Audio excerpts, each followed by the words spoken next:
엄마가 미쳤다고요. 지금 당장 요양원에 집어넣어야 돼요. 안 그러면 저희가 법적으로 대응합니다.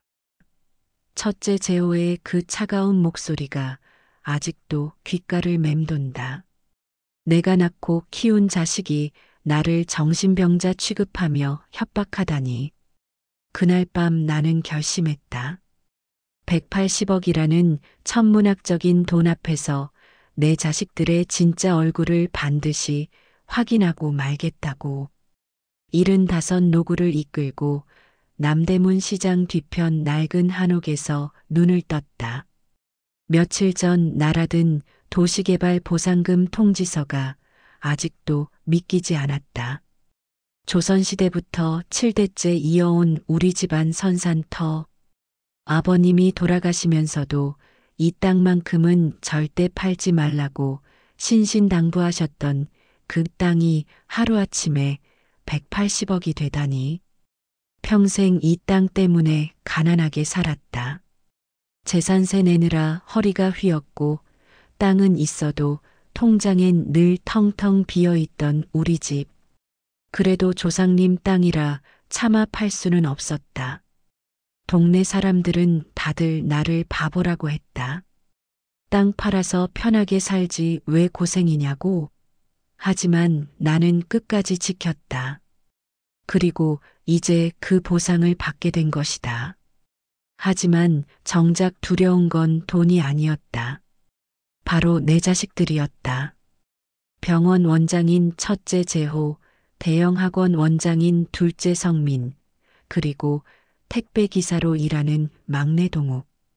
요즘 뉴스만 틀면 나오는 폐륜 사건들이 남일 같지 않았다. 거액의 유산 앞에서 형제가 원수가 되고 부모를 버리는 세상. 과연 내 자식들은 다를까? 침대 밑에서 꺼낸 건 작은 녹음기였다. 한 달 전에 미리 준비해 둔 것이다. 오늘부터 모든 대화를 녹음할 생각이었다.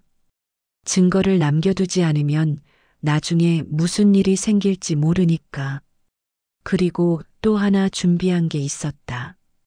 바로 가짜 보이스피싱 피해 시나리오였다. 전날 밤 동네 복사집에서 정교하게 만든 서류들. 경찰 신고 접수증, 은행 거래 내역서, 의사 진단서까지. 마치 전 재산 5천만 원을 사기당하고 큰 병에 걸린 것처럼 꾸며놓았다. 이제 연기만 잘하면 된다. 옷장에서 제일 낡은 한복을 꺼냈다. 10년도 더 된 것으로 소매 끝이 헤어지고 색도 바랜 초라한 옷이었다. 거울에 비친 내 모습은 영락없는 빈민가 할머니였다. 딱 좋다. 오늘은 철저하게 돈 한 푼 없는 불쌍한 어머니가 되어야 한다. 구독과 좋아요를 눌러주세요. 그래야 저도 이야기할 맛이 납니다. 첫 번째 목적지는 강남 청담동. 첫째 재호가 운영하는 대형 성형외과였다. 지하철을 타고 가는 내내 가슴이 쿵쿵 뛰었다. 과연 의사 원장님이 된 내 큰아들이 가난하고 병든 어머니를 어떻게 대할까? 병원에 도착하니 현기증이 날 정도로 큰 건물이었다. 재호 성형외과라고 적힌 간판이 번쩍번쩍 빛나고 있었다. 로비는 호텔처럼 화려했고 직원들은 모두 고급스러운 유니폼을 입고 있었다. 접수 데스크의 간호사가 나를 위아래로 훑어봤다. 초라한 차림 때문인지 표정이 영 좋지 않았다. 무슨 일로 오셨나요? 여기 원장님이 제 아들인데요. 간호사의 눈에 의심이 가득했다. 신분증 보여주세요. 확인 좀 해야겠어요. 신분증을 보여주자 그제야 마지못해 안내했다. 원장실은 최상층에 있었다. 문을 열고 들어가니 재호가 큰 책상 뒤에 앉아 있었다. 비싼 정장 차림에 손목엔 명품 시계가 반짝였다. 어머니, 갑자기 무슨 일이세요? 병원에까지 오시고. 재호의 목소리는 차가웠다. 마치 귀찮은 민원인을 대하는 것 같았다. 아들아, 사실 어머니가 큰일이 났다. 무슨 일인데요? 재호는 시계를 보며 짜증스런 표정을 지었다. 오후에 VIP 수술이 잡혀 있어서 시간이 없거든요. 보이스피싱에 당했다. 전 재산을 다 날렸어. 그리고 오전에 다녀온 병원에서는 대장암 진단까지 받았어. 재호의 표정이 굳어졌다. 얼마나 날리셨는데요? 5천만 원. 내가 모은 돈 전부야. 그리고 수술비가 3천만 원 필요해. 재호가 깊은 한숨을 내쉬었다. 어머니, 왜 이렇게 조심성이 없으세요? 맨날 텔레비전에서 조심하라고 하는데. 그러더니 서랍에서 봉투를 하나 꺼냈다. 현금 30만 원이 들어 있었다. 일단 이걸로 생활하시고요.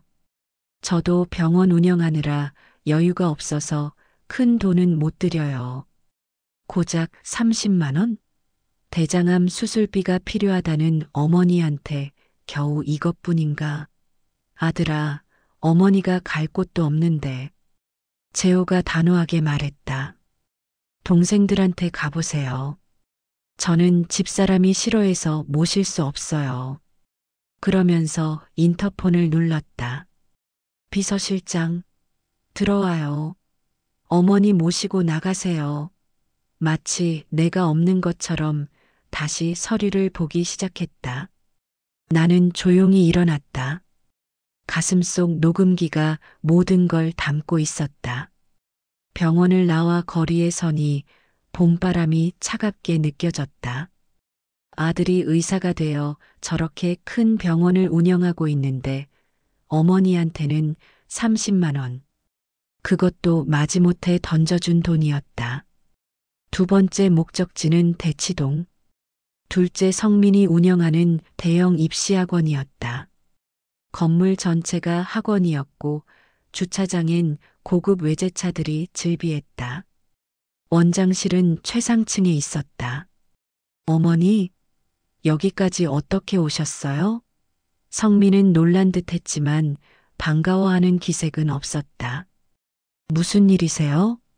바쁜데 짧게 말씀해 주세요.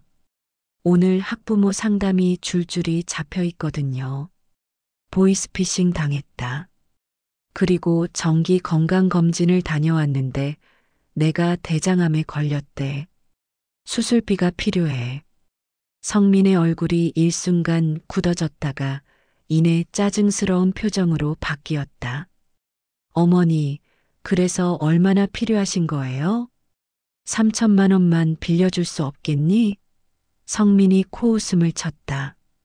어머니, 저도 학원 확장하느라 대출 받은 게 수십억이에요. 여유가 없어요.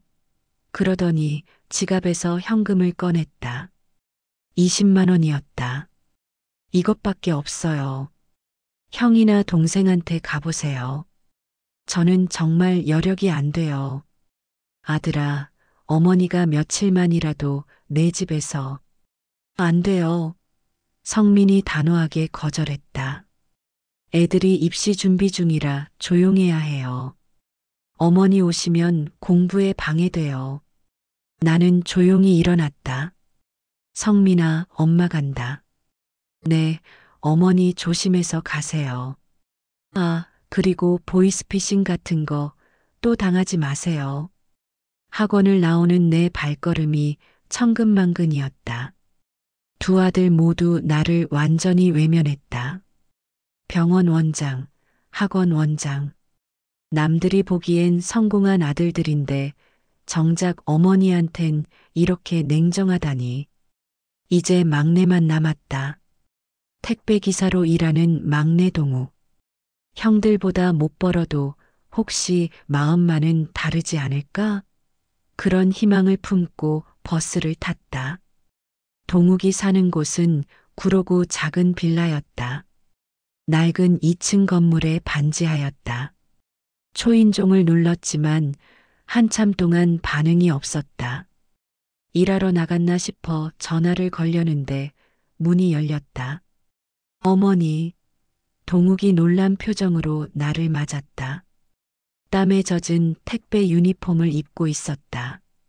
방금 퇴근했나 보다. 어머니, 무슨 일 있으세요? 안색이 안 좋아 보이는데. 들어가서 얘기하자. 좁은 반지하 방이었지만 깔끔하게 정리되어 있었다. 동욱이 시원한 물을 가져다 줬다. 어머니, 천천히 말씀하세요. 급한 일 아니면 좀 쉬었다가. 동욱아, 사실은 어머니가 큰일을 당했다. 무슨 일이세요? 동욱의 눈에 진짜 걱정이 가득했다. 보이스피싱에 당해서 전 재산을 날렸다.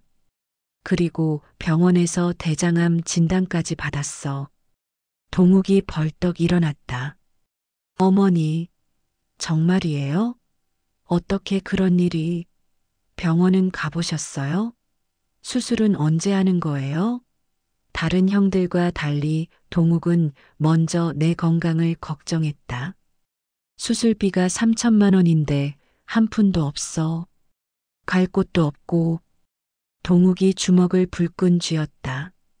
그 나쁜 놈들.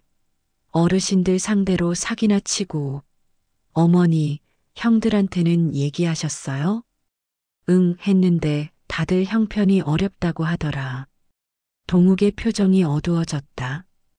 형들이 그랬어요? 그 큰 병원하고 학원 운영하면서요? 그때 현관문이 열렸다. 며느리 수진이 퇴근하고 들어왔다. 마트에서 일한다고 들었다. 어머니, 오셨어요? 수진이 반갑게 인사했다. 일에 지쳤는지 피곤한 기색이 역력했지만 미소는 진심이었다. 여보, 어머니가 보이스피싱 당하셨대. 그리고 병원에 다녀오셨는데 대장암이래. 수진의 얼굴이 새하얗게 질렸다. 어머니, 정말이에요? 어떡해요? 동욱이 수진을 보며 말했다. 여보, 우리 적금 얼마나 있지? 800만 원 정도. 그거 전세 자금이잖아. 알아.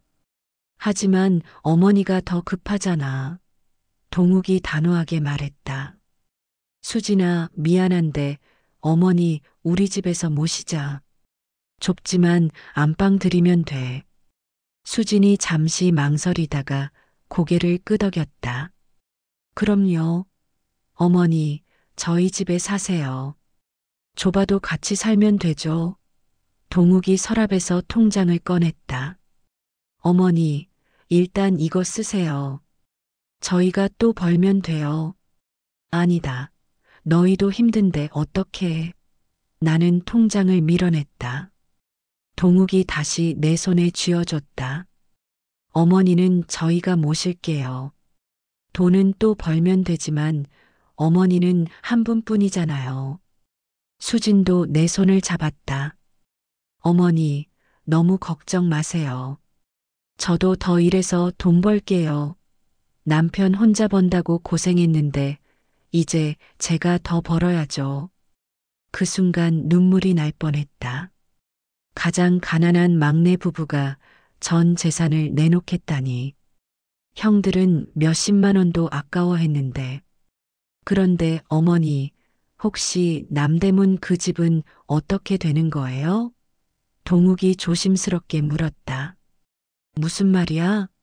아니, 예전에 조상님 땅이라고 하신 그 한옥 말이에요. 혹시 그것도 팔아야 하는 거 아닌가 해서. 그 땅은 절대 팔 수 없어. 내가 단호하게 말했다. 아무리 어려워도 조상님 땅만큼은 끝까지 지켜야 한다. 동욱이 고개를 끄덕였다. 맞아요, 어머니. 그 땅은 우리 집안의 뿌리잖아요. 돈보다 중요한 게 있죠. 수진이 부엌으로 가며 말했다. 어머니, 저녁 드셨어요? 제가 된장찌개 끓여드릴게요. 고맙다, 수진아. 하지만 패 끼치고 싶지 않아. 동욱이 내 어깨를 잡았다. 어머니, 무슨 패예요? 가족인데. 오늘부터 여기가 어머니 집이에요. 저녁을 먹으며 동욱이 말했다. 어머니, 내일 형들한테 다시 가봐요. 제가 같이 가서 얘기할게요.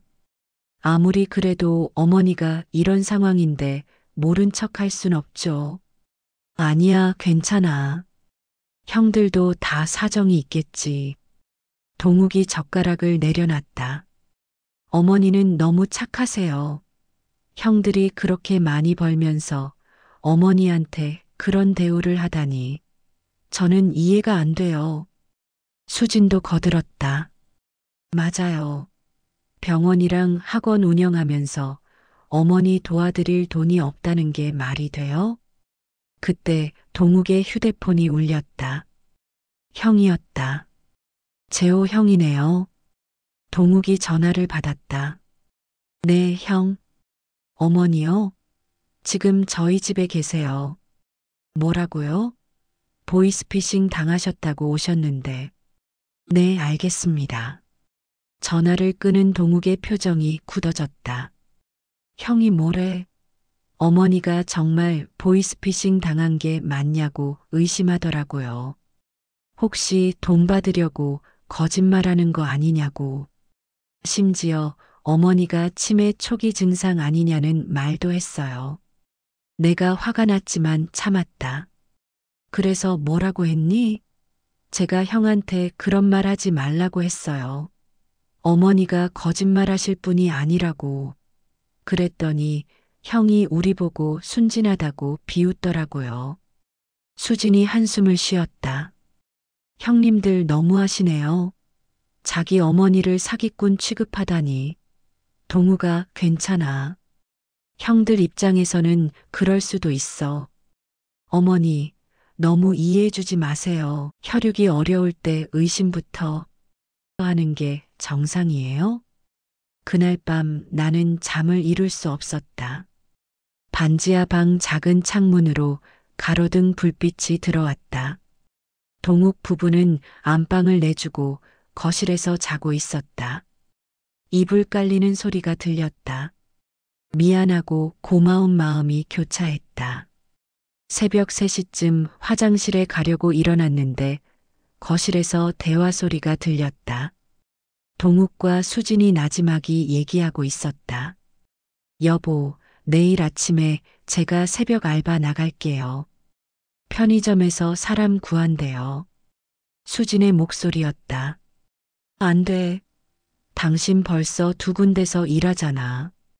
더하면 몸 버려. 동욱이 말렸다. 괜찮아요. 어머니 모시려면 돈이 더 필요해요. 병원비도 있을 거고 생활비도 늘어날 테니까. 나는 조용히 방으로 돌아왔다. 가슴이 뭉클했다. 가장 가난한 막내 부부가 나를 위해 이렇게 희생하고 있다니. 형들은 쳐다보지도 않는데. 다음 날 아침 일찍 전화벨이 울렸다. 둘째 성민이었다. 어머니, 저 성민이에요. 어제 생각해봤는데 어머니가 계신 곳 주소 좀 알려주세요. 서류 확인하러 갈게요. 서류라니? 무슨 서류? 보이스피싱 피해 신고서요. 제가 아는 변호사가 있는데 혹시 돈 찾을 방법이 있나 물어보려고요. 고맙지만 괜찮아. 이미 경찰에서 어렵다고 했어.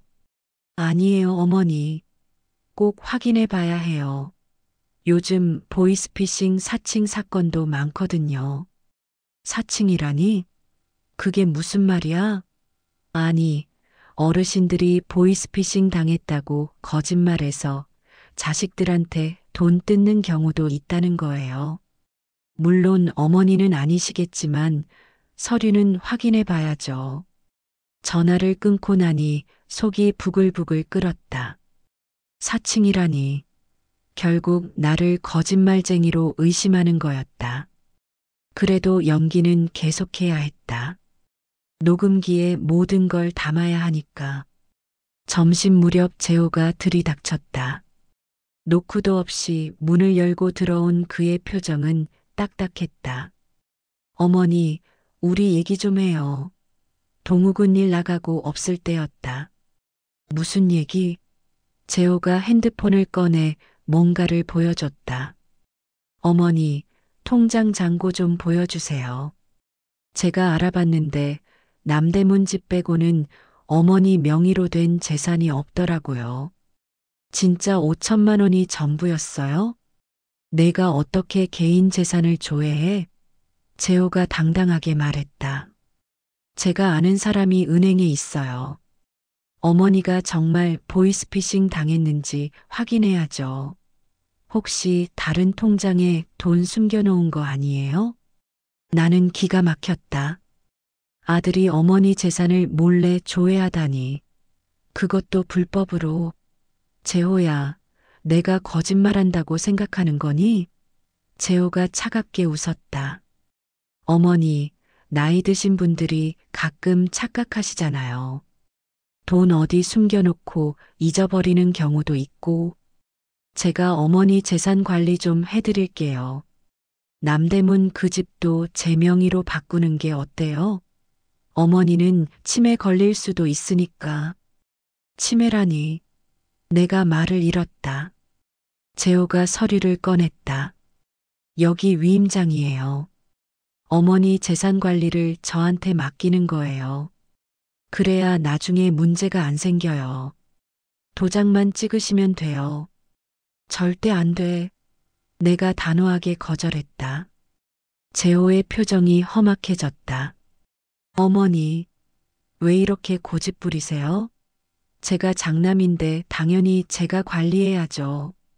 혹시 막내한테 다 주려고 그러는 거예요? 그때 현관문이 열렸다. 성민이 변호사를 데리고 왔다. 형, 여기서 뭐해? 성민이 재호를 보고 물었다. 너야말로 웬 변호사야? 재호가 따졌다. 어머니 재산 확인하러 왔지. 보이스피싱 정말 당했는지 조사해야 되거든. 성민이 비웃었다. 형도 그 생각이구나? 나도 어머니가 뭔가 숨기고 있는 것 같아서. 두 아들이 내 앞에서 대놓고 의심하기 시작했다. 변호사라는 사람이 말했다. 어머님, 실례지만 통장이랑 서류 좀 확인해도 될까요? 요즘 노인분들이 재산 숨기고 자식들한테 거짓말하는 경우가 많아서요. 수진이 장에 갔다가 돌아왔다. 집에 낯선 사람들이 가득한 걸 보고 놀랐다. 무슨 일이에요? 재호가 수진을 무시하고 말했다. 어머니, 남대문 집 등기부등본 어디 있어요? 확인 좀 해봐야겠어요. 성민도 거들었다. 맞아. 그 집이 정말 어머니 명의인지 확인해야지. 혹시 이미 팔고 우리한테 숨기는 거 아니야? 두 사람이 집안을 뒤지기 시작했다. 서랍을 열고 장롱을 뒤졌다. 수진이 막으려 했다. 지금 뭐 하시는 거예요? 남의 집에서. 재호가 수진을 밀쳤다. 남의 집이 아니라 우리 어머니 집이야. 비켜. 그때 가방에서 뭔가 떨어졌다. 보이스피싱 피해 신고서였다. 가짜로 만든 것이지만 정교했다. 성민이 그걸 집어들고 변호사에게 보여줬다. 이거 좀 이상하지 않아요? 종이가 너무 새 것 같은데. 변호사가 서류를 자세히 봤다. 확실히 좀 이상하네요. 경찰 직인도 뭔가 어색하고. 이거 위조 아닐까요? 재호가 흥분했다. 그것 봐. 내가 뭘 했어. 어머니가 거짓말하고 있다고. 성민도 화를 냈다. 어머니, 정말 실망이에요. 우리가 바보인 줄 아세요? 돈 받으려고 이런 연극까지 하시다니. 재호가 협박하듯 말했다. 어머니, 솔직하게 말하세요. 진짜 재산이 얼마나 있는지. 남대문 집 벌써 팔았죠? 그 돈 어디 숨겼어요? 수진이 울면서 소리쳤다. 그만하세요. 어머니가 얼마나 힘드신데 이러세요. 성민이 수진을 노려봤다. 당신이 뭔데 끼어들어. 우리 집안 일이야. 그때였다. 동욱이 퇴근하고 들어왔다. 집안 분위기를 보고 얼굴이 굳어졌다. 형들, 지금 뭐 하는 거예요? 재호가 동욱에게 서류를 들이밀었다. 아, 이거 봐. 어머니가 가짜 서류 만들어서 우리 속였어. 동욱이 서류를 보고 형들을 노려봤다. 그래서요? 그게 뭐 어떻다는 거예요? 어머니가 거짓말했든 안 했든 그게 중요해요? 성민이 소리쳤다. 당연히 중요하지. 어머니가 재산 숨기고 우릴 속이고 있잖아. 동욱이 차분하게 말했다. 형들은 어머니한테 관심도 없으면서 재산에만 관심 있는 거죠? 어머니가 정말 힘드실 때는 외면하고 이제 와서 재산 찾겠다고 난리예요. 재호가 동욱 멱살을 잡았다. 아, 내가 다 꾸민 거지. 어머니 꼬드겨서 우리한테 안 주려고. 동욱이 형 손을 뿌리쳤다. 미쳤어요? 어머니를 뭘로 보는 거예요? 재호가 주먹을 휘둘렀다. 동욱이 피했지만 어깨에 맞았다. 수진이 비명을 질렀다. 그만해요. 제발. 성민도 동욱을 밀쳤다. 내가 어머니 재산 노리고 있는 거 다 알아. 막내라고 어머니 감싸는 척하면서 혼자 다 먹으려고. 동욱이 분노로 떨었다. 형들이야말로 어머니를 돈으로만 보잖아요. 평소엔 찾아오지도 않으면서. 재호가 비웃었다. 우리가 언제 안 찾아왔어? 명절 때마다 갔잖아. 1년에 2번. 그것도 밥 먹고 바로 가면서요. 성민이 변호사에게 말했다. 이 집 압수수색 영장 받을 수 있나요? 어머니가 숨긴 재산 찾아야 해요. 변호사가 난감한 표정을 지었다. 그건 좀 어려울 것 같은데요. 범죄 혐의가 있어야. 재호가 소리쳤다. 사기죄로 고발하면 되잖아요. 자식들한테 거짓말로 돈 뜯어내려 했으니까. 동욱이 어이없어 했다. 형, 정말 어머니를 고발할 거예요? 재호가 차갑게 말했다. 필요하면 그럴 수도 있지. 유산 상속 문제는 확실히 해야 하니까. 내가 조용히 일어섰다. 모두 나를 봤다. 너희들 정말 내 자식 맞니? 같은 목소리였지만 무게가 있었다. 재호와 성민이 움찔했다. 그래, 나 거짓말했다. 보이스피싱 안 당했어. 그 순간 재호가 승리한 듯 웃었다. 그것 봐. 내가 뭘 했어. 역시 거짓말이었잖아. 성민도 흥분했다. 어머니, 그럼 돈이 있다는 거죠? 얼마나 있어요? 어디 숨겼어요? 하지만 진짜 돈은 없다. 내 말에 두 아들이 당황했다. 무슨 소리예요? 방금 거짓말했다고 했잖아요. 보이스피싱은 거짓말이지만 돈이 없는 건 사실이야. 평생 가난하게 살았어.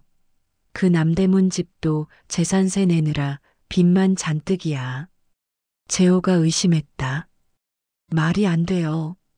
그럼 왜 거짓말을 한 거예요? 너희를 시험해 보고 싶었어. 돈 없는 어머니를 어떻게 대하는지.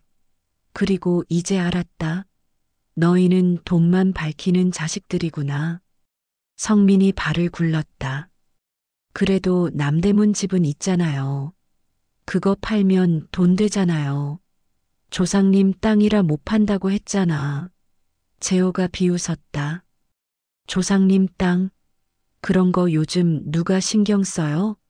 당장 먹고 살기도 힘든데. 동욱이 형들 앞을 막았다. 이제 그만 가세요. 어머니가 싫다잖아요. 재호가 동욱을 밀쳤다. 아, 너 혼자 다 먹으려고 그러지? 어머니, 등기부라도 확인해야겠어요. 정말 그 집이 있는지. 성민이 거들었다. 맞아. 혹시 이미 팔고 숨기는 거 아니야? 그래서 보이스피싱 운운한 거지. 두 사람이 또 집안을 뒤지기 시작했다. 서랍장을 열고 이불을 들춰봤다. 수진이 울며 말했다. 제발 그만하세요. 어머니가 불쌍하지도 않으세요? 성민이 수진에게 소리쳤다. 당신이 뭔데 참견이야. 우리 가족 일이라고. 그때 가방 깊숙한 곳에서 뭔가 나왔다. 낡은 서류 봉투였다. 재호가 재빨리 낚아챘다. 이게 뭐야? 열어보니 오래된 등기부등본이었다. 남대문 집 등기부였다. 성민이 서류를 보고 눈이 휘둥그레졌다. 대박! 땅이 500평이나 돼. 이거 개발되면 수백억 아니야? 재호도 흥분했다. 이 정도 땅이면 최소 100억은 넘어. 어머니, 이걸 왜 숨기신 거예요? 나는 침묵했다. 동욱이 나서서 말했다. 형들, 그만해요. 어머니 재산이 얼마든 상관없잖아요. 재호가 동욱을 노려봤다. 상관없다고? 우리도 상속받을 권리가 있어. 성민이 계산기를 두드렸다. 3등분하면 한 명당 최소 30억씩. 인생 역전이야. 재호가 내게 다가왔다. 어머니, 이 집 개발 얘기 들으셨죠?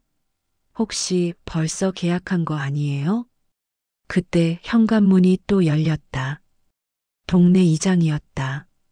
아주머니, 여기 계셨네요. 급한 일이 있어서요. 무슨 일이에요? 공사에서 또 연락 왔어요. 보상금 관련해서 추가 서류가 필요하대요. 그 말에 재호와 성민의 눈이 반짝였다. 보상금이라고요? 이장이 고개를 끄덕였다. 네, 도시개발 보상금 말이에요. 아주머니 집이 포함됐잖아요. 180억인가 받으신다고 들었는데 순간 거실이 조용해졌다. 180억이라는 숫자가 공기를 무겁게 눌렀다. 재호와 성민의 숨소리가 거칠어졌다. 180억? 성민이 중얼거렸다. 이장이 서류를 주고 갔다. 재호가 떨리는 손으로 서류를 펼쳤다. 정말이었다.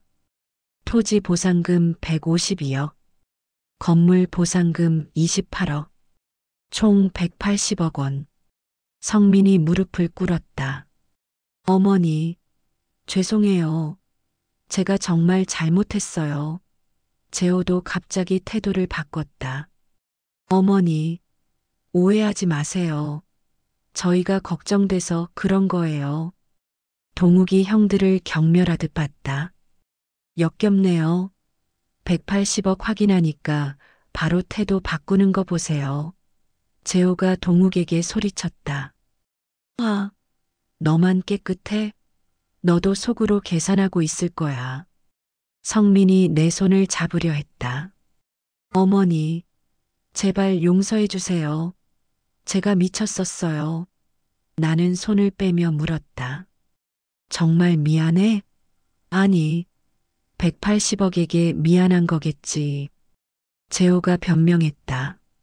어머니, 그게 아니라 정말 어머니가 걱정돼서 이렇게 큰 돈이 있는데 혼자 관리하시기 힘들잖아요. 제가 도와드릴게요. 성민도 거들었다. 맞아요. 우리가 어머니 재산 관리 도와드려야죠. 전문가도 소개시켜드리고. 그때 내가 가방에서 또 다른 서류를 꺼냈다. 녹음기도 함께. 이건 뭐야? 재호가 물었다. 너희들이 한 말 다 녹음한 거야. 어머니를 사기꾼 취급하고 고발하겠다고 한 것까지 전부. 재호와 성민의 얼굴이 새하얗게 질렸다. 어머니, 그건. 나는 차갑게 말했다. 그리고 이미 변호사와 상담했어. 너희 둘은 상속에서 제외시킬 거야. 폐륜적인 행동을 한 자식은 법적으로도 상속 결격 사유가 된다더라. 성민이 무릎 꿇고 빌었다. 어머니, 제발 한 번만 용서해 주세요. 제가 정말 잘못했어요. 재호도 당황해서 말했다. 어머니, 그래도 저희가 자식인데, 혈육인데 어떻게 그러실 수 있어요? 혈육? 나는 코웃음 쳤다.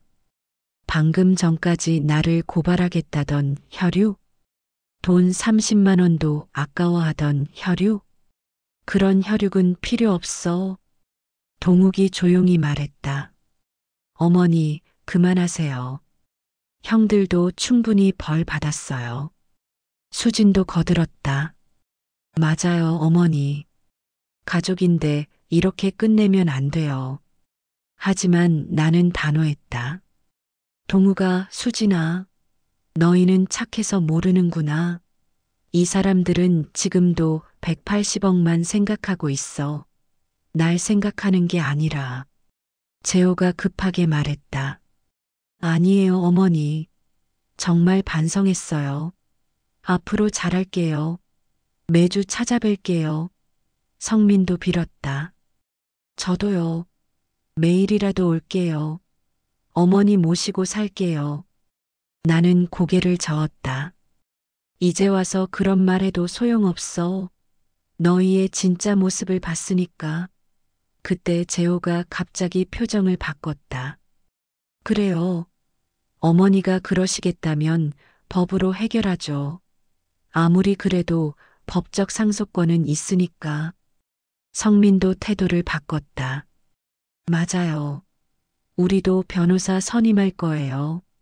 아무리 어머니라도 자식 상속권을 완전히 박탈할 순 없어요. 동욱이 형들을 보며 한심하다는 듯 말했다. 끝까지 그러네요. 결국 돈이 목적이었구나. 재호가 냉정하게 말했다. 현실적인 거지. 180억인데 포기할 수 있어? 성민도 거들었다. 법정에서 봅시다, 어머니. 우리도 그냥은 안 물러나요. 두 아들이 문을 쾅 닫고 나갔다. 수진이 걱정스럽게 물었다. 어머니, 괜찮으세요? 동욱도 내 손을 잡았다. 어머니, 너무 상처받지 마세요. 형들이 너무했어요. 나는 씁쓸하게 웃었다. 괜찮아. 예상했던 일이야. 하지만 180억 얘기는 아직 다 안 한 게 있어. 무슨 말씀이에요? 동욱이 물었다. 사실 그 돈을 어떻게 쓸지 이미 정했거든. 그런데 너희 형들이 먼저 본색을 드러내서 결심이 더 확고해졌어. 너희가 받아야 해. 왜냐하면 너희만이 진짜 내 자식이니까. 일주일이 지났다. 재호와 성민은 정말로 변호사를 선임했다. 매일같이 내용 증명이 날아왔다. 법적 상속권을 주장하며 180억의 3분의 1씩을 요구한다는 내용이었다. 심지어 정신감정을 요구하는 서류도 있었다. 내가 치매에 걸려 정상적인 판단을 못한다는 주장이었다. 동욱이 분노했다. 형들이 미쳤어요. 어떻게 어머니한테 정신감정을 요구해요? 수진도 울분을 토했다. 정말 인간이 아니에요. 돈 앞에서 어떻게 저렇게 변할 수가 있죠? 나는 차분했다. 괜찮아. 다 예상했던 일이야. 오히려 잘 됐어. 저 두 사람의 진짜 얼굴을 확실히 알았으니까. 그런데 어머니, 정말 괜찮으세요? 법적으로 문제될 수도 있는데. 동욱이 걱정했다. 내가 미소 지었다. 걱정 마라. 나도 준비한 게 있으니까. 사실 한 달 전부터 이미 조치를 취해뒀어. 무슨 조치요? 수진이 물었다. 그때 초인종이 울렸다. 문을 열자 정장 차림의 중년 남자가 서 있었다. 안녕하세요, 김 변호사입니다. 어머님이 부르셨다고 해서 왔습니다. 들어오세요. 동욱과 수진은 놀란 표정이었다. 김 변호사가 서류 가방을 열었다. 어머님, 준비하신 대로 모든 서류 작성 완료했습니다. 공증도 다 받았고요. 무슨 서류예요? 동욱이 물었다. 나는 서류를 펼쳐 보였다. 첫째와 둘째를 상속에서 제외시키는 법적 문서야. 그리고 모든 재산을 동욱 너와 수진에게 증여하는 계약서고, 그리고 이건 그동안 두 형들이 나한테 한 언행을 기록한 일지와 증거 자료들이야. 김 변호사가 설명했다. 민법상 부모에게 중대한 불공정 행위를 한 자녀는 상속 결격 사유가 됩니다. 어머님을 정신병자 취급하고 고발 협박한 녹음 파일이 결정적 증거가 될 겁니다. 동욱이 당황했다. 어머니, 저희는 그런 큰 돈 필요 없어요. 그냥 어머니 모시고 살면 그만이에요. 수진도 고개를 저었다. 맞아요. 180억이라니 너무 부담스러워요. 그때 또 초인종이 울렸다. 이번엔 재호와 성민이었다. 뒤에 그들의 변호사도 있었다. 어머니, 우리 들어가도 되죠? 재호가 거만하게 말했다. 법적으로 해결하러 왔어요. 성민도 서류를 들고 흔들었다. 저희 변호사님이 검토해 봤는데 어머니가 상속 제외시키는 건 불가능하대요. 법적 상속분은 보장받아야 한다고요. 그들의 변호사가 나섰다. 어머님, 자녀들에게는 유류분이라는 게 있습니다. 아무리 어머니라도 자녀의 상속권을 완전히 박탈할 수는 없어요. 최소한 법정 상속분의 절반은 보장됩니다. 김 변호사가 웃으며 대답했다. 그건 일반적인 경우고요. 상속 결격 사유가 있으면 얘기가 달라집니다. 이 녹음 파일 들어보시겠습니까? 김 변호사가 녹음기를 틀었다. 어머니를 고발하겠다. 사기꾼이다. 정신감정 받게 하겠다. 재호와 성민의 목소리가 선명하게 들렸다. 두 사람의 얼굴이 창백해졌다. 그뿐이 아닙니다. 김 변호사가 또 다른 서류를 꺼냈다. 어머님께서 15년 전부터 매달 생활비를 보내셨는데 두 분은 한 번도 어머님께 용돈을 드린 적이 없으시더군요. 반면 동욱 씨는 매달 적은 돈이라도 꼬박꼬박 보내드렸고요. 성민이 반박했다. 그게 뭐가 문제예요? 우리는 바빴어요. 재호도 거들었다. 맞아요. 돈을 안 준 게 죄는 아니잖아요. 김 변호사가 고개를 저었다. 부양 의무 불이행도 상속 결격 사유가 될 수 있습니다. 특히 어머님이 어려우실 때 외면한 증거들이 이렇게 많으면요. 그때 내가 입을 열었다. 그리고 또 하나 알려줄 게 있다. 뭔데요? 재호가 물었다. 사실 180억은 이미 동욱과 수진 명의로 이전 절차를 시작했어. 뭐라고요? 성민이 소리쳤다. 증여세도 이미 준비했고 모든 법적 절차를 진행 중이야. 너희가 소송을 걸어도 이미 늦었어. 재호가 주먹을 불끈 쥐었다. 어머니, 이건 너무 불공평해요. 우리도 자식인데. 자식? 나는 차갑게 웃었다.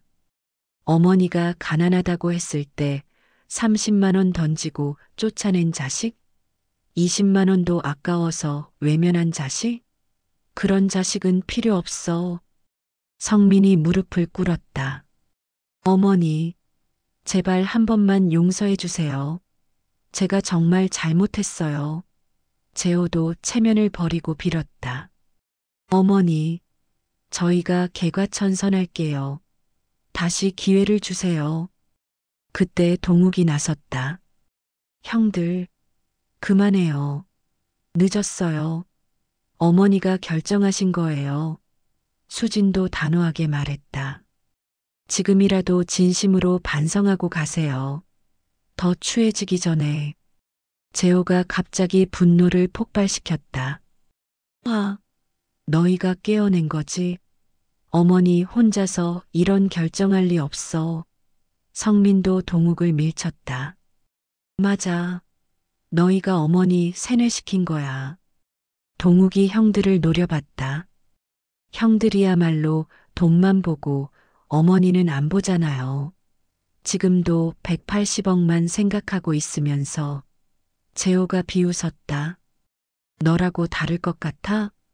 180억 받으면 너도 변할 거야. 아니에요.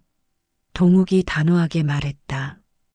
저희는 그 돈 대부분을 사회에 기부할 거예요. 어머니 모시는데 그렇게 큰 돈은 필요 없어요. 그 말에 모두가 놀랐다. 뭐라고? 재호가 경악했다. 미쳤어? 180억을 기부한다고? 성민이 소리쳤다. 그럴 거면 우리한테 줘. 우리가 더 잘 쓸게. 수진이 조용히 말했다. 형님들은 이미 충분히 가졌잖아요. 병원도 있고 학원도 있고. 그런데도 만족 못하고 어머니 재산까지 노리잖아요. 재호가 냉정하게 말했다. 그래. 우리는 끝까지 싸울 거야. 법정에서 봅시다. 성민도 독하게 말했다. 180억 중 60억씩은 무조건 받아낼 거예요. 그때 김 변호사가 또 다른 서류를 꺼냈다. 사실 한 가지 더 있습니다. 두 분이 과거에 어머님께 했던 일들을 조사했는데요. 5년 전 어머님이 병원에 입원하셨을 때 두 분 다 오지 않으셨죠? 재호가 당황했다. 그때 출장이 있어서. 성민도 변명했다. 저도 학원 일이 바빠서. 김 변호사가 계속했다. 그런데 동욱 씨는 택배일 쉬고 한 달 내내 병원에서 간병하셨더군요. 이런 기록들이 수십 건입니다. 법원에서 이걸 보면 누가 진짜 자식인지 명백할 겁니다. 재호의 얼굴이 붉어졌다. 그건. 성민도 말을 더듬었다. 우리도 사정이. 나는 일어섰다. 됐어. 더 이상 볼 것도 없어. 너희와는 끝이야. 앞으로 내 앞에 나타나지 마. 법정에서 보고 싶으면 거기서 봅시다. 재호가 마지막으로 발악했다. 어머니, 이건 정말 너무해요. 우리를 완전히 버리는 거예요? 나는 재호를 똑바로 봤다. 너희가 먼저 나를 버렸어. 돈 없는 어머니는 필요 없다고 했잖아. 성민이 울먹였다. 그때는 정말 제가 미쳤었어요. 용서해 주세요. 늦었어. 너희와는 이제 끝이야. 다시는 내 앞에 나타나지 마라. 재호와 성민이 그들의 변호사와 함께 쫓겨나듯 나갔다. 문이 닫히자 동욱이 내게 다가왔다. 어머니, 괜찮으세요? 괜찮아. 오히려 시원해. 그동안 가슴에 묻어뒀던 게 다 해결된 것 같아. 수진이 차를 가져왔다. 어머니, 따뜻한 차 드세요. 그런데 동욱아, 정말 기부할 거니? 동욱이 진지하게 대답했다. 네, 어머니. 저희는 정말로 그렇게 하고 싶어요. 조상님들도 그걸 원하실 거예요. 수진도 거들었다. 어머니와 함께 사는 것만으로도 저희는 부자예요. 돈보다 소중한 걸 가졌으니까요. 한 달이 지났다. 재호와 성민은 정말로 소송을 제기했다. 법원에서 첫 조정 기일이 잡혔다는 통보가 왔다. 하지만 나는 전혀 걱정되지 않았다. 김 변호사가 철저히 준비했으니까. 조정 기일 당일 법원 앞에서 재호와 성민을 만났다. 두 사람은 비싼 양복을 입고 당당한 표정이었다. 옆에는 그들이 고용한 대형 로펌 변호사들이 서 있었다. 어머니, 아직도 늦지 않았어요. 재호가 말했다. 합의하시죠. 60억씩만 주시면 깔끔하게 끝낼게요. 성민도 거들었다. 그게 서로한테 좋아요. 법정 싸움은 가족 망신이잖아요. 나는 차갑게 대답했다. 망신? 너희가 먼저 나를 정신병자 취급했잖아. 가족?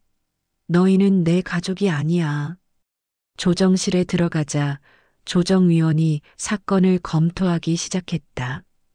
김 변호사가 준비한 증거들을 하나씩 제출했다. 녹음 파일, 부양 의무 불이행 기록, 폐륜 행위 증거들이 쏟아졌다. 조정위원이 녹음을 듣더니 얼굴이 굳어졌다. 이건 정말 심각하네요. 어머니를 정신병자 취급하고 고발 협박까지 했다니. 재호와 성민의 변호사가 당황했다. 저것은 오해의 소지가. 김 변호사가 또 다른 서류를 제출했다. 이건 두 분의 재산 내역입니다. 재호 씨는 병원과 부동산 합쳐 50억, 성민 씨는 학원과 건물 합쳐 40억의 재산이 있습니다. 반면 어머님은 평생 빚을 지며 사셨고요. 조정위원이 재호와 성민을 바라봤다. 이 정도 재산이 있으면서 어머니께 30만 원, 20만 원만 줬다고요? 재호가 변명했다. 그때 현금이 부족해서. 성민도 거들었다.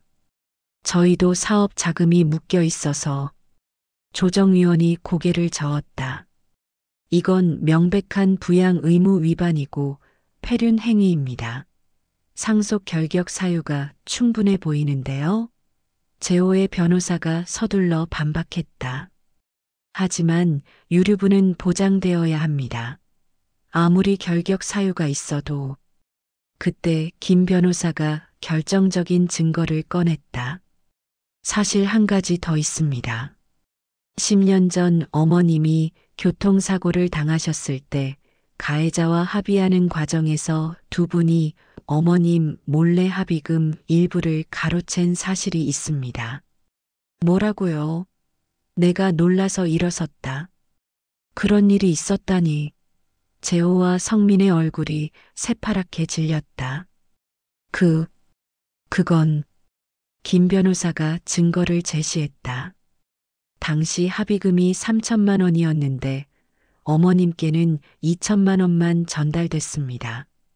나머지 1천만 원은 두 분이 나눠 가졌죠.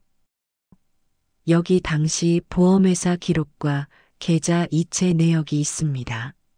나는 충격을 받았다. 너희가 정말 그런 짓을 했니? 내가 다쳐서 고생할 때 합의금까지 훔쳤다고? 재호가 고개를 숙였다. 어머니, 그때 정말 돈이 급해서.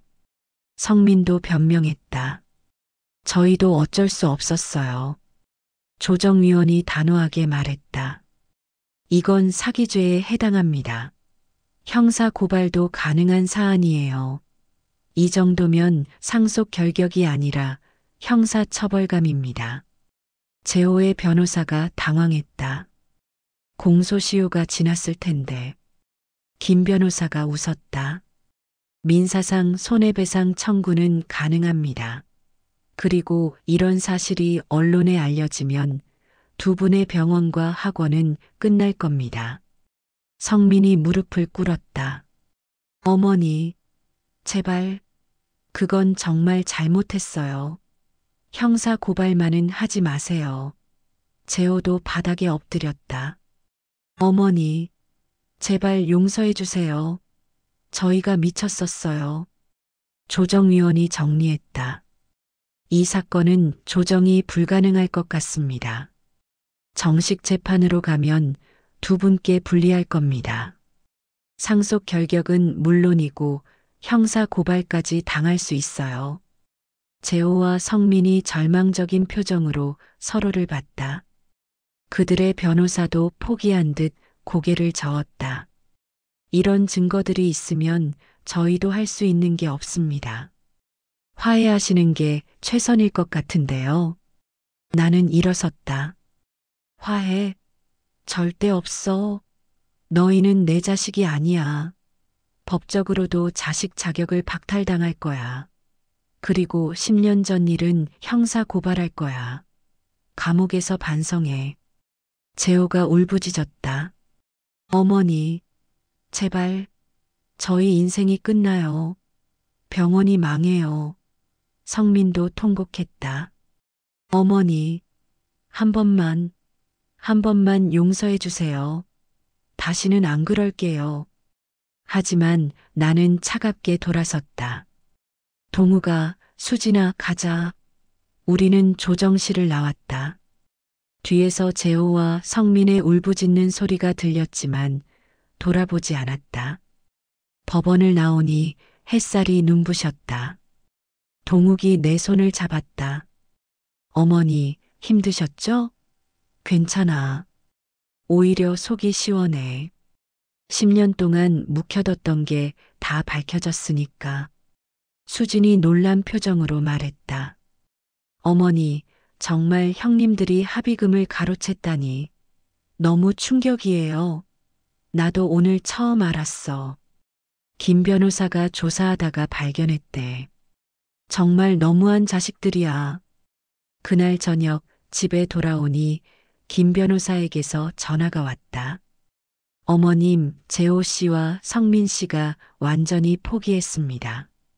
상속 포기 각서를 보내왔고 형사 고발만은 하지 말아달라고 사정하고 있습니다. 그래요? 일단 각서는 받아두세요. 형사 고발은 좀 더 생각해 보겠습니다. 전화를 끊고 나니 마음이 복잡했다. 그래도 내가 낳은 자식들인데. 하지만 그들이 한 짓을 생각하면 용서할 수 없었다. 일주일 후 놀라운 소식이 들려왔다. 재호의 병원이 세무조사를 받고 있다는 것이었다. 성민의 학원도 교육청 감사가 들어갔다고 했다. 아마도 이번 소송 과정에서 드러난 재산 내역 때문인 것 같았다. 동욱이 걱정스럽게 말했다. 어머니, 형들이 완전히 망하겠네요. 그래도 불쌍하지 않으세요? 나는 고개를 저었다. 자업자득이야. 남의 돈을 훔치고도 떳떳하게 살았으니 벌 받는 거지. 한 달 후 재호와 성민이 찾아왔다. 두 사람 모두 초췌한 모습이었다. 예전의 거만함은 온데간데 없었다. 어머니, 우리 잘못했어요. 제발 형사 고발만은 하지 마세요. 재호가 간신히 말했다. 성민도 울먹였다. 병원이랑 학원 다 압류당했어요. 이제 정말 끝이에요. 어머니가 형사 고발까지 하면 저희는 정말 감옥 가요. 나는 차갑게 말했다. 그래서 내가 용서해야 할 이유가 뭔데? 너희가 나한테 한 짓을 생각해봐. 병든 어머니를 쫓아내고 합의금까지 훔치고. 재호가 바닥에 이마를 찌으며 빌었다. 정말 죽을 죄를 졌어요. 평생 후회하며 살게요. 제발 한 번만. 성민도 통곡했다. 어머니, 저희가 정말 잘못했어요. 다시는 어머니 앞에 나타나지 않을게요. 그때 동욱이 나섰다. 어머니, 형사 고발은 하지 마세요. 그래도 형제인데. 수진도 거들었다.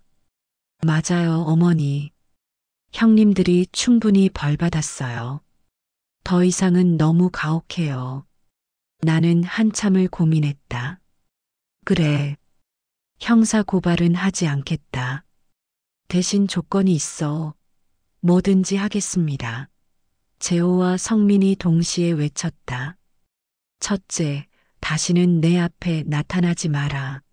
둘째, 180억에 대한 모든 권리를 포기한다는 각서를 공증 받아라. 셋째, 앞으로 동욱이를 형으로 모시고 살아라. 알겠습니다. 모두 따르겠습니다. 그날 이후 재호와 성민은 완전히 사라졌다. 각서를 공증받고 모든 상속 권리를 포기한 뒤 연락이 끊겼다. 병원과 학원도 모두 처분했다는 소식만 들려왔다. 어디서 어떻게 사는지는 알 수 없었고 알고 싶지도 않았다. 180억 보상금이 정식으로 입금되던 날 나는 동욱과 수진을 불러앉혔다. 이제 너희가 이 돈의 주인이야. 하지만 잘 써야 한다. 조상님들이 지켜온 땅에서 나온 돈이니까. 동욱이 진지하게 말했다. 어머니, 저희 생각을 말씀드려도 될까요? 그럼 말해보렴. 수진이 서류를 꺼냈다. 저희가 계획을 세워봤어요. 우선 10억으로 어머니 모실 집을 마련하고 5억은 의료비와 생활비로 따로 빼놓을게요. 그리고 나머지 165억은요? 내가 물었다. 동욱이 대답했다. 100억은 장학재단 설립하고 50억은 어려운 노인들 돕는 복지재단 만들고 15억은 우리 종중에 기탁해서 후손들 교육 기금으로 남기려고요. 눈물이 났다. 정말 그렇게 할 거니? 너희가 쓸 돈은? 수진이 웃으며 말했다. 어머니랑 같이 살면서 행복하게 지내는 게 저희가 쓸 돈이에요. 돈이 많으면 오히려 불행해질 것 같아요. 형님들처럼요. 며칠 후 우리는 새 집으로 이사했다. 크지는 않지만 햇살이 잘 드는 아담한 집이었다. 정원도 있어서 꽃을 기를 수 있었다.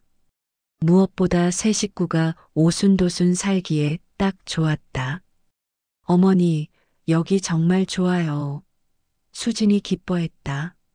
매일 아침 정원에서 차 마시면서 행복하게 살아요.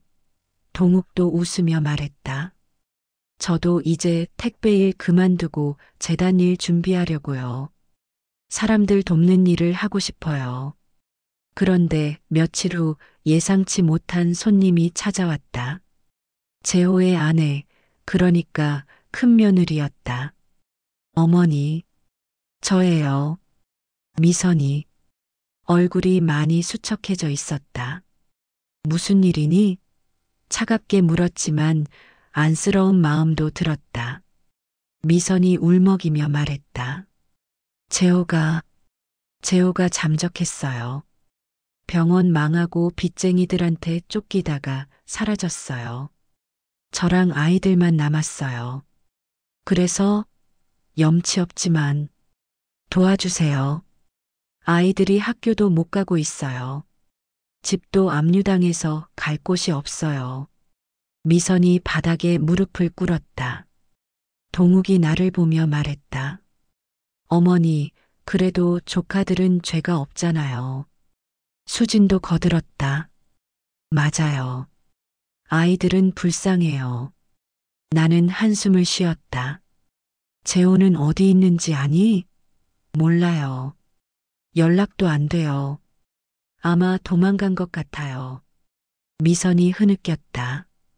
그동안 재호가 어머니께 얼마나 못되게 굴었는지 이제야 알았어요. 저도 몰랐어요. 정말 죄송해요. 동욱이 제안했다. 어머니, 조카들 학비 정도는 도와주면 어떨까요? 나는 고민했다. 그래. 아이들은 죄가 없지. 미선아, 아이들 데려와. 학비는 대주겠다. 하지만 재호는 절대 용서 못해. 미선이 감사하다며 울었다. 고맙습니다, 어머니. 정말 고맙습니다. 일주일 후 성민의 아내도 찾아왔다. 역시 비슷한 사정이었다. 성민도 빚 때문에 도망갔고 가족만 남았다는 것이었다. 어머니, 저희도 도와주세요. 아이들이 굶고 있어요. 이번에도 동욱과 수진이 설득했다. 어머니, 조카들은 도와줘야 해요. 형들이 잘못했지 아이들은 아니잖아요.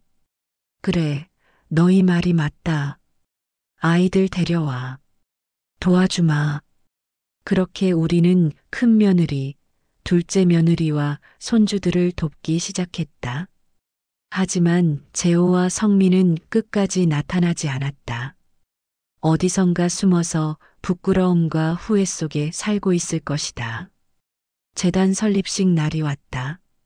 조상님의 이름을 딴 칠봉장학재단과 칠봉복지재단이 정식으로 출범했다. 신문과 방송에서도 취재를 왔다. 기자가 물었다. 어머님, 이렇게 큰 돈을 기부하시는 이유가 뭔가요? 나는 담담하게 대답했다. 조상님의 뜻을 이어가는 거예요. 그리고 돈보다 소중한 게 있다는 걸 보여주고 싶어요. 진정한 효도가 뭔지, 진짜 가족이 뭔지 말이에요. 동욱이 내 옆에서 말했다. 저희 어머니는 평생 가난하게 사셨지만 누구보다 부자였어요. 사랑이 많으셨거든요. 이제 그 사랑을 더 많은 사람과 나누려고 합니다. 수진도 밝게 웃으며 말했다. 돈이 아니라 마음이 진짜 재산이에요. 저희는 어머니한테 그걸 배웠어요. 그때 누군가 박수를 치기 시작했다. 순식간에 행사장이 박수 소리로 가득 찼다. 많은 사람들이 감동의 눈물을 흘리고 있었다. 한 노인이 다가와 내 손을 잡았다. 아주머니, 정말 훌륭하십니다. 요즘 같은 세상에 이런 분이 계시다니. 자식 교육을 정말 잘하셨어요. 나는 씁쓸하게 웃었다. 3명 중 1명만 제대로 키웠네요. 행사가 끝나고 집에 돌아오는 길, 동욱이 말했다. 어머니, 형들도 언젠가는 깨달을 거예요. 돈보다 소중한 게 있다는 걸. 수진도 거들었다. 맞아요. 지금은 후회하고 있을 거예요. 그래, 언젠가는 깨달았으면 좋겠구나. 하지만 너무 늦지 않았으면 좋겠어. 나는 하늘을 올려다봤다. 아버님, 조상님, 제가 땅을 잘 지켰죠? 이제 좋은 일에 쓰이고 있어요. 그날 밤 나는 오랜만에 편안하게 잠들었다. 180억이라는 무거운 짐을 내려놓으니 마음이 가벼웠다. 무엇보다 진짜 자식을 곁에 두고 있다는 것이 행복했다. 하지만 이야기는 여기서 끝이 아니었다. 3달 후 전혀 예상치 못한 일이 벌어졌으니 3달 후 동욱이 새벽에 다급하게 나를 깨웠다. 어머니, 큰일 났어요. 밖에 기자들이 가득해요. 무슨 일이니? 잠이 덜 깬 채로 물었다. 형들이 언론에 인터뷰했대요. 어머니가 180억 독차지했다고 거짓말하고 있어요. 텔레비전을 켜자 충격적인 장면이 나왔다. 재호와 성민이 어느 시사 프로그램에 출연해 있었다. 두 사람 모두 초췌한 모습으로 눈물을 흘리고 있었다. 저희 어머니가 저희를 완전히 버렸어요. 180억을 막내한테만 주고 저희는 한 푼도 안 줬어요. 재호가 울먹이며 말했다. 심지어 저희를 정신병자 취급하며 법적으로 제외시켰어요. 성민도 거들었다. 저희가 조금 부족했을 수는 있어도 이렇게까지 할 일인가요? 어머니가 치매에 걸려서 정상적인 판단을 못 하시는 것 같아요. 막내가 어머니를 조종하고 있어요. 기자가 물었다. 그럼 두 분은 전혀 잘못이 없다는 건가요? 재호가 억울하다는 듯 말했다. 저희는 그저 바빠서 자주 못 찾아뵀을 뿐이에요. 그게 180억을 빼앗길 정도의 죄인가요? 수진이 분노했다. 저 거짓말쟁이들. 어떻게 저럴 수가 있어요? 어머니한테 했던 짓은 다 숨기고 동욱도 주먹을 불끈 쥐었다. 형들이 완전히 미쳤구나. 언론 플레이까지 하다니. 방송은 계속됐다. 성민이 서류를 들고 흔들었다. 여기 증거가 있어요. 어머니가 저희한테 상속 포기 각서를 강제로 쓰게 했어요. 협박당해서 어쩔 수 없이 서명한 거예요. 재호도 맞장구 쳤다. 맞아요. 저희는 효자였어요. 매달 용돈도 드렸고 명절마다 찾아뵀어요. 그런데 막내가 어머니를 꼬드겨서 저희를 쫓아낸 거예요. 그때 전화벨이 울렸다. 김 변호사였다. 어머님, 보고 계시죠? 걱정 마세요. 저희가 모든 증거를 가지고 있으니까 바로 대응하겠습니다. 하지만 이미 여론은 들끓기 시작했다. 인터넷에는 나를 비난하는 댓글들이 쏟아졌다. 노인이 180억 독차지하다니 욕심도 많아. 자식들 다 똑같은데 막내한테만 주는 건 불공평해. 치매 걸린 거 아니야? 동욱이 휴대폰을 보며 한숨 쉬었다. 어머니, 악플이 너무 많아요. 사람들이 진실을 모르고 형들 말만 믿고 있어요. 수진도 걱정했다. 이러다 어머니가 나쁜 사람 되는 거 아니에요? 나는 의외로 담담했다. 괜찮아. 진실은 언젠가 밝혀지게 되어 있어. 그들이 거짓말쟁이라는 것도 곧 드러날 거야. 다음 날 재호와 성민은 더 자극적인 인터뷰를 했다. 성민이 눈물을 짜내며 말했다. 가난한 척 연기하면서 저희를 시험한 거예요. 180억이 있으면서 거짓말로 저희를 속였어요. 진행자가 물었다. 그럼 어머니가 계획적으로 두 분을 제외시킨 건가요? 재호가 고개를 끄덕였다. 네. 처음부터 막내한테 주려고 작정하고 저희를 함정에 빠뜨린 거예요. 그때 놀라운 일이 벌어졌다. 생방송 중에 누군가 전화를 걸어왔다. 저는 10년 전 교통사고 때 담당했던 보험회사 직원입니다.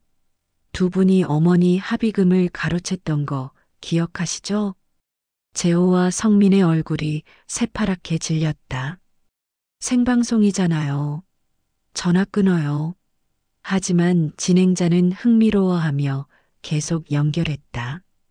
보험회사 직원이 계속 말했다. 당시 어머니께 3천만 원 지급했는데 두 분이 1천만 원을 가로채셨어요. 저희한테 어머니가 동의했다고 거짓말하셨죠. 증거도 다 있습니다. 채팅창이 폭발했다. 뭐야, 진짜 나쁜 놈들이네.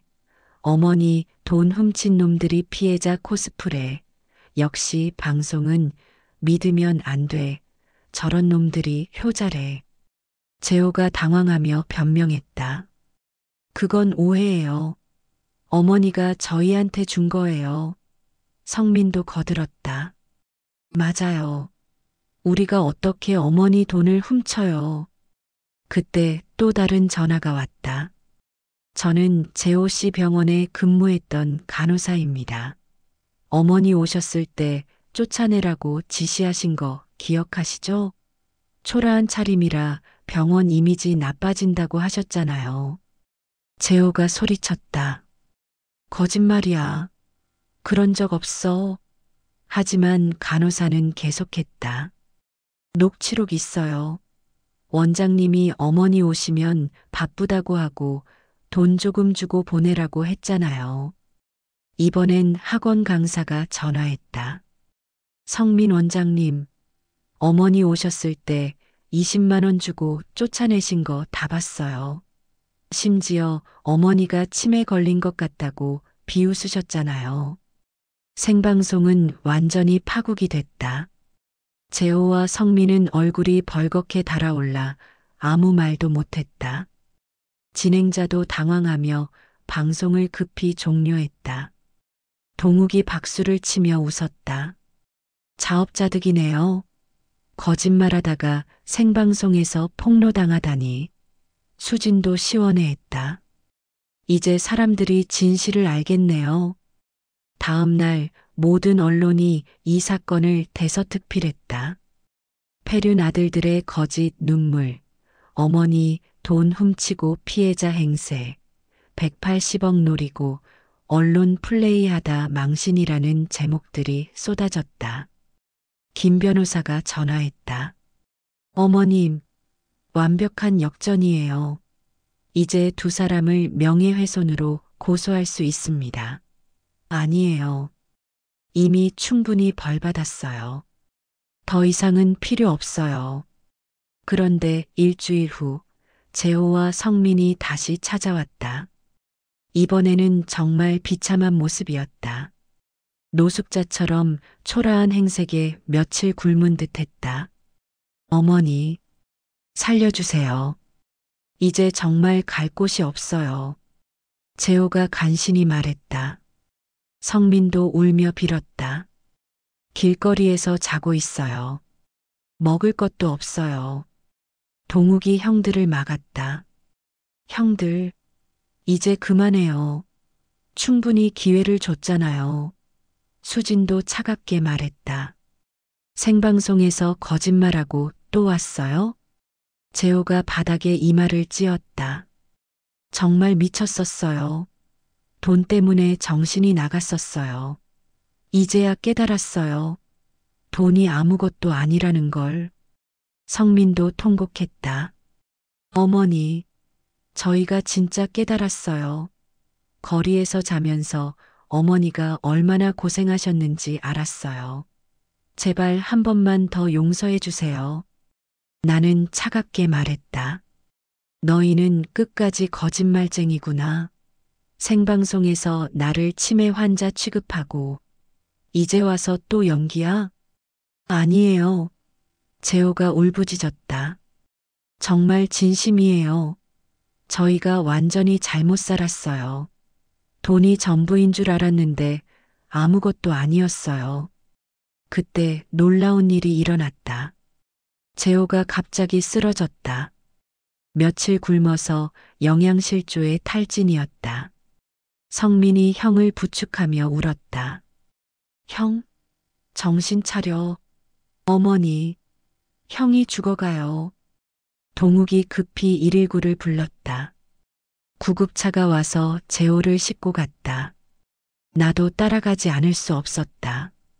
아무리 미워도 내가 낳은 자식이었으니까. 병원에서 의사가 말했다. 심한 영양실조와 스트레스로 쓰러진 겁니다. 당분간 입원해야 해요. 치료비는 내가 낼게요. 내가 한숨 쉬며 말했다. 병실에서 재호가 눈을 떴다. 어머니, 왜 저를? 성민도 옆에서 울고 있었다. 두 사람 모두 뼈만 앙상하게 남은 모습이었다. 그때 내가 결심했다. 이것이 진짜 마지막이다. 너희에게 마지막 기회를 준다. 하지만 조건이 있어. 내 목소리는 단호했다. 재호와 성민이 간절한 눈빛으로 나를 봤다. 뭐든지 하겠습니다. 어머니, 첫째, 재단에서 일해라. 무보수로. 둘째, 3년 동안 이 일을 하면서 진짜로 변했는지 증명해라. 그때까지 단 한 푼도 주지 않을 거다. 재호가 눈물을 흘리며 고개를 끄덕였다. 감사합니다. 꼭 증명하겠습니다. 성민도 맹세했다. 어머니, 정말로 새 사람이 되겠습니다. 동욱이 걱정스럽게 말했다. 어머니, 또 속으실 수도 있어요. 알아. 하지만 이번이 정말 마지막이야. 3년 후에도 안 변하면 그땐 정말 끝이다. 재단에서 일을 시작한 재호와 성민은 처음엔 힘들어했다.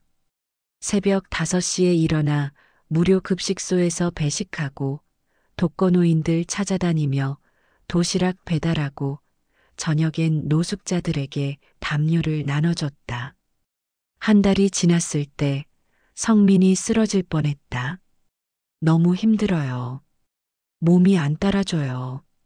포기하려면 지금 해. 나는 차갑게 말했다. 아니요. 계속하겠습니다. 성민이 다시 일어섰다. 3개월이 지나자 조금씩 변화가 보였다. 재호가 어느 날 말했다. 어머니, 오늘 할머니 한 분이 저한테 고맙다고 우셨어요. 처음으로 누군가를 진짜 도왔다는 기분이 들었어요. 성민도 달라졌다. 예전엔 돈만 생각했는데 이제는 사람들 얼굴이 보여요. 그들이 얼마나 힘든지, 작은 도움이 얼마나 큰 의미인지 알게 됐어요. 6개월이 지났을 때 놀라운 일이 일어났다. 재단에서 도움받던 한 노인이 찾아왔다. 이 두 청년 덕분에 제가 살았어요. 매일 찾아와서 말벗도 해주고 병원도 데려다 줬어요. 정말 천사 같은 사람들이에요. 동욱이 놀라며 말했다. 형들이 정말 그랬어요? 수진도 믿기지 않는다는 표정이었다. 설마 진짜로 변하고 있는 건가요? 1년이 지났다. 재호와 성민은 완전히 다른 사람이 됐다. 예전의 거만함은 사라지고 겸손해졌다. 화려했던 옷차림도 수수해졌다. 무엇보다 눈빛이 달라졌다. 탐욕 대신 따뜻함이 담겨 있었다. 어느 날 재호가 울며 고백했다. 어머니, 제가 정말 못된 자식이었어요. 돈밖에 몰랐어요. 이제야 어머니가 왜 그러셨는지 알겠어요. 돈은 정말 아무것도 아니에요. 성민도 무릎 꿇고 말했다.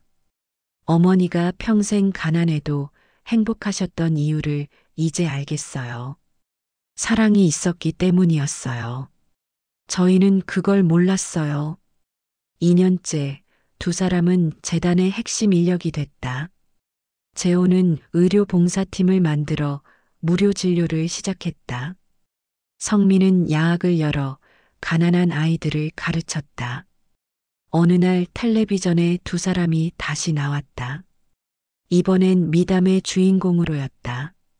폐륜 아들에서 효자로 180억 포기하고 봉사하는 형제라는 제목이었다. 기자가 물었다. 180억이 아깝지 않으세요? 재호가 웃으며 답했다. 전혀요. 지금이 더 행복해요. 돈으로 살 수 없는 걸 얻었거든요. 성민도 말했다. 어머니가 저희를 버린 게 아니라 살린 거예요. 그때 쫓겨나지 않았다면 저희는 평생 돈의 노예로 살았을 거예요. 3년이 되는 날이 왔다. 나는 가족을 모두 불러 모았다. 재호야, 성민아, 3년 동안 정말 수고했다. 이제 약속을 지킬 때가 됐구나. 두 사람이 긴장한 표정으로 나를 봤다. 하지만 예전과는 달랐다. 돈에 대한 욕심이 아니라 어머니의 인정을 받고 싶어 하는 눈빛이었다. 너희가 진짜로 변했구나. 이제 진정한 내 아들이 됐어. 그래서 결정했다. 너희에게도 각각 10억씩 주겠다. 그런데 놀랍게도 재호가 고개를 저었다. 어머니, 저는 필요 없어요. 지금도 충분해요. 재단에서 계속 일하게만 해주세요. 성민도 거절했다. 저도요. 돈은 정말 필요 없어요. 어머니 곁에 있게만 해주세요. 가족으로 인정해 주신 것만으로도 감사해요. 동욱이 놀라서 말했다. 형들, 정말이에요? 10억인데? 재호가 동생을 보며 웃었다.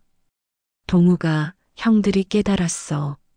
너희가 왜 기부하려고 했는지. 돈보다 소중한 게 있다는 걸.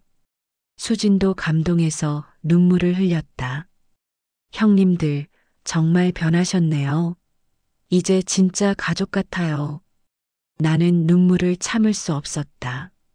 그래, 이제야 진짜 가족이 됐구나.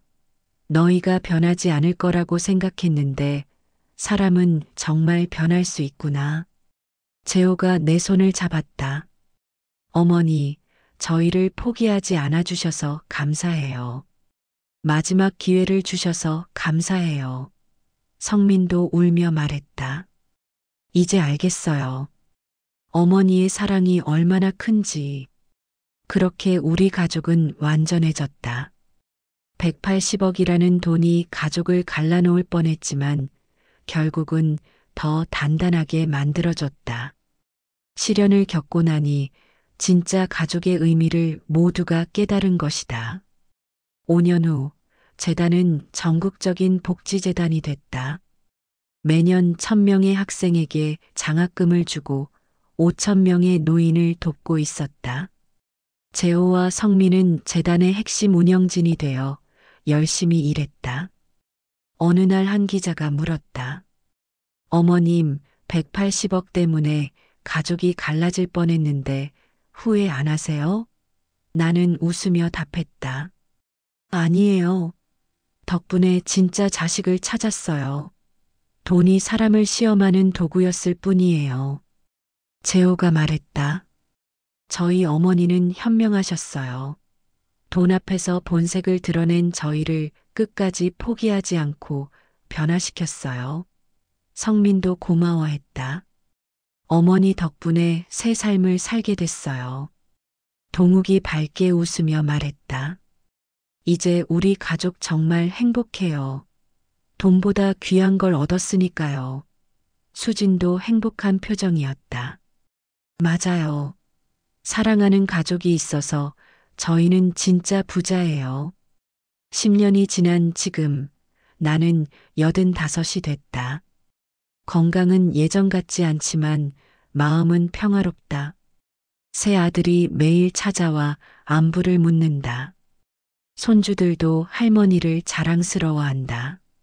침대 옆에는 조상님 영정이 모셔져 있다. 나는 매일 아침 인사를 드린다. 조상님, 땅을 잘 지켰습니다. 좋은 일에 쓰이고 있습니다.